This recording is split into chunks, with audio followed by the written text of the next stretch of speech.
Saturday morning, Grand Rising. So lately, the conversation has been heavy about, Troy Ave and Taxstone and that whole circle. But, the more you think about it, you get different thoughts about it.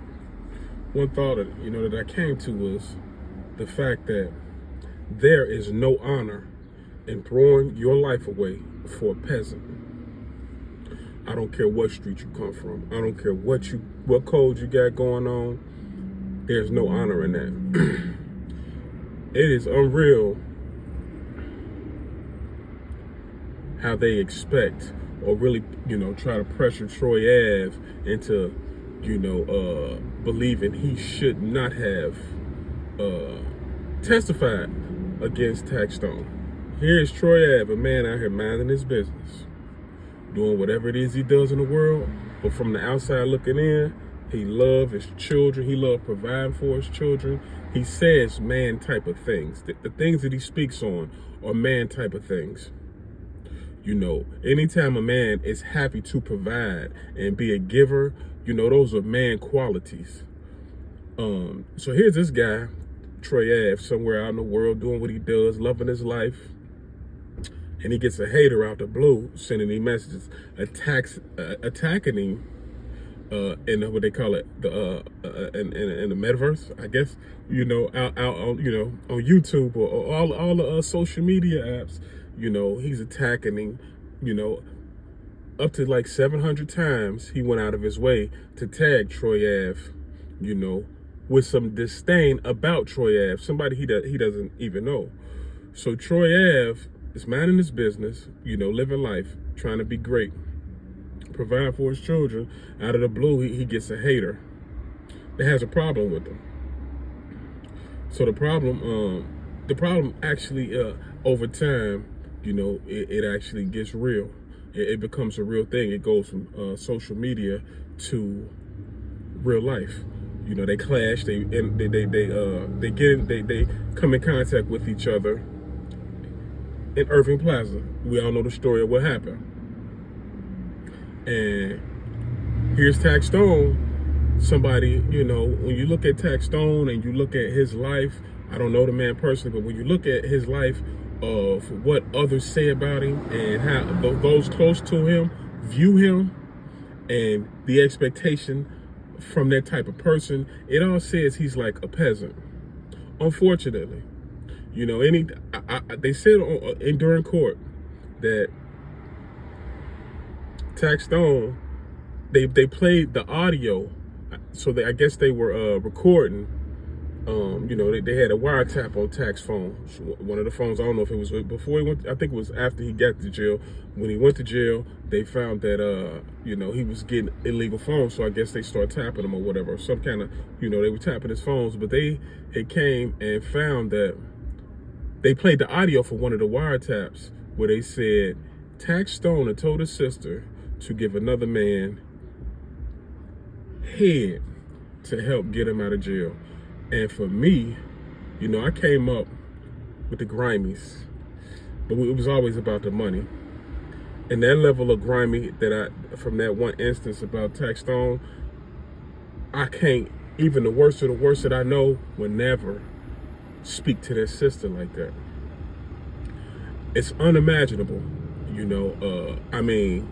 I don't even know how his mother could even look at him, and what kind of mother does he have where his son is telling his daughter, her son is telling her daughter, his sister, to go give another man head to help get him out of jail. Like all the prostitutes in the fucking world, all the fucking, the cheap, the girls give out, you actually only could resort to expecting your sister to be the one to do that. That's just like, it's beyond dysfunction. When his name pops up, when Taxstone name pops up, it's always attached to drama or violence or dysfunction. So when you see that he is a person that has a history of like dysfunction. He carries dysfunction wherever he goes. You see that he has that history. So when you compare him with Troy Ave, and you see the situation that unfolded, it is unfortunate that Troy Ave was actually put into that situation where pressure was brought to his real life. Threats, were brought to his real life. And he had to, defend himself. They make it, for those that don't understand how things work, they make it seem like it was Troy Ave was the aggressor when he saw Taxstone in Urban Plaza, when the truth is, Taxstone is clearly the aggressor.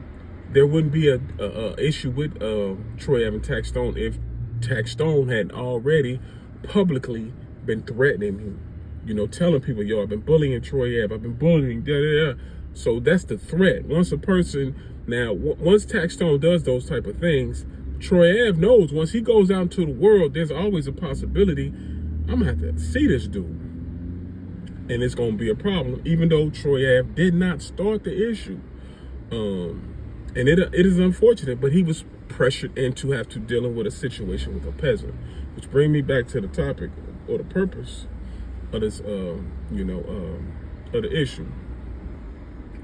No way should Troy Ave have to do time for the guns that were in his car that he got caught with, based on the fact that he just went to an event to, he was paid to be there to perform or host or whatever his capacity was in that night. He was paid to be there. When you see the effort that Taxstone went through to get guns in the club, when he had people already in the club to let him know, like, yo, such and such is here, and he went out of his way to make sure he got the gun in the club. Like, what type of masculine man needs to just get a gun in the club if he's not expecting some type of violent encounter? I don't even understand. Like, if I had an issue with a person, if I'm not going to actually take them out, if that's not my goal for having the joint on me, if I see a person, if I know a person is in a club or something or whatever that I got an issue with, and if I'm not going there to handle that issue, I wouldn't be taking a weapon in the club anyway. Like, I don't even get that. Like, you going to the club to, grab some chicks. That's the whole purpose of going. So I couldn't imagine why he was forced to just need to get there, other than the fact that he knew it was going to be a problem. Clearly he knew it was going to be a problem, and he wanted that problem, and he wanted to deal with that problem the way that he dealt with it. Brings me back. No way Troy Ave should be forced to just take on the chin. Hey man, you gotta, Troy Ave was caught with pistols. So in New York, they really strict on pistols. So, that's time for him. That's time that it wouldn't have happened if Taxstone wouldn't have, did what he did that night. Troy Ave would have got home, the pistols would have never got found, all those type of things. How we move out here. Sometimes we move out here, we got to keep it with us. So I'm keeping on him. I keep mine on me everywhere. But no way should he. When you keep it on you, it's just the fact that, we live in a wild world, and we live around some wild people that will love nothing more to bring you pain, which brings up another thought. Taxstone was the actual crash out. What if he's happy that, what if he's just imagine somebody happily throwing their life away. Even if it brings another person down just a little bit. I could picture this dude, because he was so obsessed with Troy Ave, that the fact that Troy Ave has to go through it even a little bit, he's satisfied with him being himself, Tax being in jail, and Troy Ave, going through the things that he's going through out here with the conversation being about him snitching, which he didn't snitch. No way should Troy Ave be taken away from his children, his family, all those that depend on him, that count on him, that he happily looks like he takes care of. No way should he have to throw his life away for a peasant like Taxstone.